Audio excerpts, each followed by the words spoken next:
Hey Mojoholics, welcome back to What's Your Mojo, the weekly show where we fill you in on what you might have missed last week, give you a sneak peek on what's coming up next week, ask your feedback, and answer viewer FAQs. Welcome to episode 30. How you doing?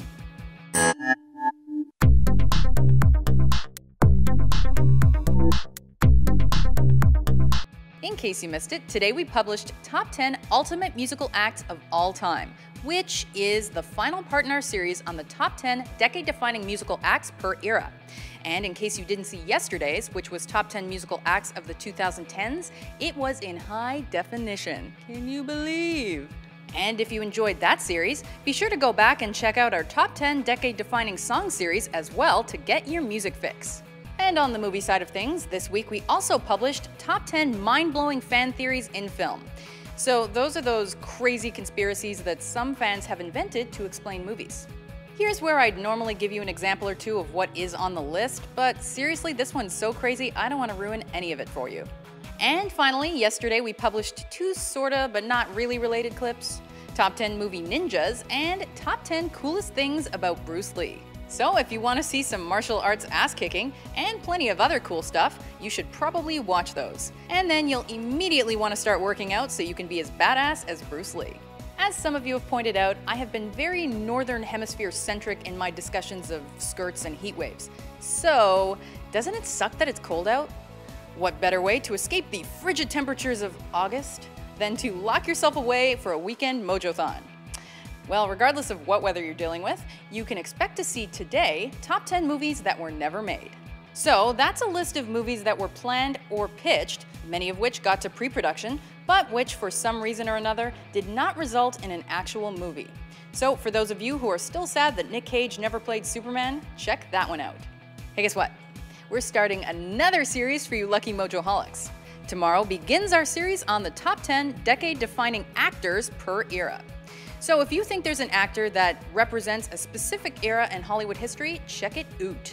We start with the 1920s tomorrow and go all the way to the all-time list on Tuesday, August 12th. And finally, top 10 funniest music videos, because sometimes you just need to see Dave Grohl in drag.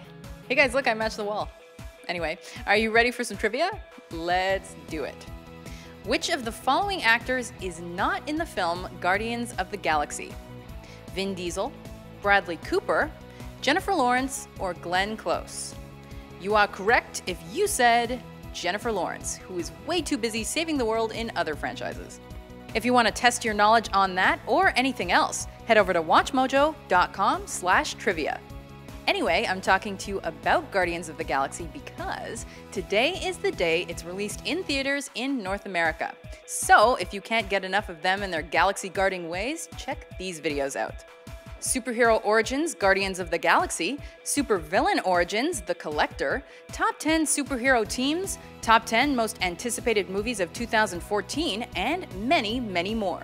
Also, don't forget to head over to WatchMojo.com/calendar to see thousands of our older, equally timely videos. And while you're there, make sure to vote on the topics that matter most to you so we can tailor our future videos to your tastes.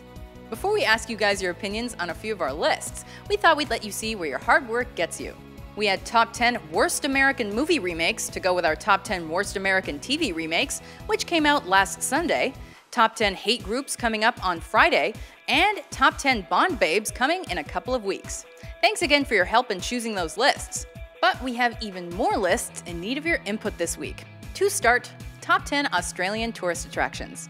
So if you've traveled down under or just wish you could, have a vote and let us know which sites should make the list. And for you music lovers, we're also thinking about doing top 10 techno and/or EDM songs. Now, you guys can help us out with the criteria for that one by voting, so be sure to head over to the Suggest page to help us out on that one. Next up, we have top 10 serious end credit scenes in film. Now, those are those scenes that come during or after the credits and add a little something special to the movie. We figured since we've already done funny ones, we should now do serious, so get voting. We've also got top 10 movie fights in a nightclub. That should be pretty badass. I'm expecting some Patrick Swayze Roadhouse ass-kicking on this one, and it'll be awesome. And finally, top 10 electrocution scenes in film. You get the idea, now get voting. And as always, be sure to head over to WatchMojo.com/suggest to let us know what you think. And while you're there, make sure to exercise your right to vote on any other lists you might have an opinion on. Hey guys, we're back at the Red Couch for the new and improved FAQ. As we mentioned last week, we'll be spinning off the FAQ into its own standalone show, which premieres tomorrow, Saturday, where we will discuss business and channel-related topics. In this segment going forward, we will be answering questions that are more specifically related to Dan and me. And as you can see, Dan got a haircut, so you can all cool it. Why can't I just be beautiful? Anyway, first things first, last week we had 2 giveaways. So, someone will be winning a copy of The Other Woman, and somebody will be winning a copy of the Speed Prize Pack, which includes both Speed movies. So, the lucky winner of The Other Woman is Jordan Marino. He knew that the Sports Illustrated model was Kate Upton, as did a lot of other people. And the winner of our Speed Prize Pack is Josh Bensavengo, who went way out of his way to get our attention with this comment. WatchMojo's videos are like a box of chocolates. You never know what you're gonna get. I have a large penis. Damn autocorrect. Anyway, you both have 1 month to email us via YouTube with your addresses so we can get your prizes to you. Thank you for playing. But wait, there's more! Remember last week when we teased that you could win a set of headphones or speakers from 808 Audio? Well, the time for that is now. We actually have 3 prizes this week, and I'm going to read this so I make sure to get all the details right. Third place is Can's Ultra Portable Bluetooth speakers. Second place is Hex SL Portable Bluetooth speakers. And first prize is Studio-style over-ear headphones. Now, what do you have to do to take home one of these bad boys? Well, we thought we'd put you Mojo-holics to work. Bust out your best air guitar pose, send us a pic on Instagram or Twitter with the hashtag WMAirGuitar. We'll pick 3 of our favorites and we'll let you know in an upcoming show if you've won. And because most of our contests are only open to the US and Canada, this one we're opening up to the whole world to thank you international Mojo-holics. Now for my loaded question of the week. Hey Rebecca, do you ever air guitar? I do, and it's awesome. I've even done it at karaoke, and I sometimes air drum. But regardless, that's not important. Now on to some actual FAQs and comments that we've come across this week. First up, the Top 10 Decade-Defining Songs series. Apparently, a lot of you were pretty miffed to not see Metallica on the list for the 80s. When we do these decade-defining lists, we try to stay true to who fits where, and we can't have one artist be defining in more than one decade. And lastly, and most importantly, to be decade-defining, it has to be super mainstream. That's why Metallica didn't make it to the list in the 80s. Anyone being objective about it can see that yes, while their music may have been better in the 80s, it was in the 90s that they got super popular. Also, any accusation that we have some sort of bias against metal is ridiculous. We've done shit tons of heavy metal and hard rock lists, and to tell you the truth, they don't actually pull the same numbers as our other lists.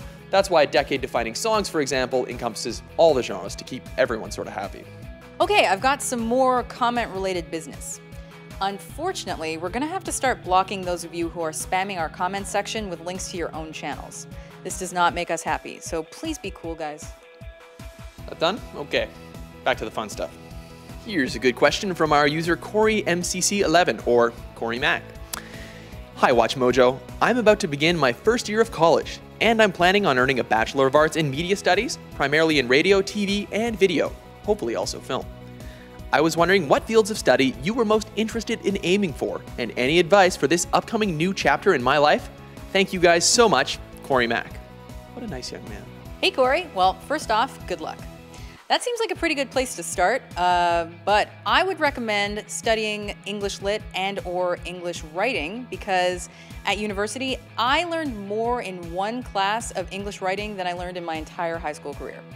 Also, I recommend studying outside of your discipline as much as you can because a well-rounded education is super important. I studied journalism, both print and broadcast, and wherever possible, I took classes outside of my discipline because when I was at school, internet video wasn't even really a thing yet. So, you know, things change so fast in this discipline that you really have to keep your options open. Internet video's not a thing. She's old. All right, that's fine. Moving on. I studied communications at Concordia University here in Montreal, and I also did a minor in English Lit. Told you. My advice to you would be start looking for a job before you graduate. It is a cruel and terrible world out there. And focus on your contacts when you're at school. A lot of your jobs are going to come from the people you know. Fact. Anyway, more fun stuff. John Lewis wants to know, what superpower would we both like to have? Jeez. What are my options even? Okay, there's invisibility, I guess, flying, supervision, super strength, super speed. Did I say that already? What else? What else? What are, like, I guess, like Mystique type stuff? You know, the X-Men are pretty cool. Invincibility. Invincibility. Ooh. Is immortality one? Yeah, that's a good one. I don't know. I like flying or like immortality. Like, I say flying because I'm like, my eyes are pretty good and, you know, my reflexes are fast enough. Let's go with that. You? I don't know. I mean, like, immortality sounds nice. Super strength sounds nice. I always thought it would be really cool to be able to speak every language and dialect. Like, go anywhere in the world and be able to speak to everyone perfectly. UN man. Yeah. I mean, you'd have a job forever. It would be pretty sweet. Right? Yeah, I guess. I know it sounds lame, but think about it. It would be cool. Okay, last question. And this one's for you, Rebecca. Jerry Presley 1234 wants to know, at the end of every What's Your Mojo, Rebecca says something like, live long and prosper, or don't stop believing. Is that all scripted, or does Rebecca come up with those? Well, chances are, if you think one is super lame, I did come up with it because I just take movie quotes and song quotes and whatever kind of quotes that I happen to like, and I throw them in at the end of the show. I do have some help, so the good ones are probably somebody else, but anyway, I apologize. Actually, if you guys have any good ones, you can leave them in the comments, and I may use them in a future show.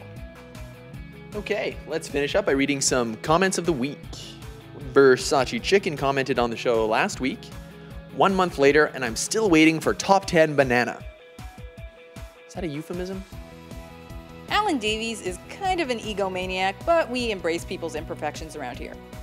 Win the other woman? I'm too busy winning at life. Charlie Sheen, is that you? Oh, Rebecca, 2011 called. It wants its reference back. Well, it seems that we have all sorts of weird anthropomorphic animal creatures for fans, because Brandon the Fish was getting a bit upset last week with this comment. Guys, gals, and insects, but nothing about aquatic life forms I see. This guy sounds like a catch. I'm sorry. Anyway, guys, thanks as always for the comments and questions. If you like these FAQs, be sure to tune in tomorrow when Rebecca and a mystery host host more FAQs. Yes, and if you want your questions answered, leave them here in the comments, catch us on Twitter or Facebook, or email us at watch@WatchMojo.com. Don't forget the hashtag WMFAQ, and if you want a nifty t-shirt, head over to WatchMojo.com/store. That's all for this week. Thanks for watching, and tune in again next time for another edition of What's Your Mojo? He is looking at you, kid.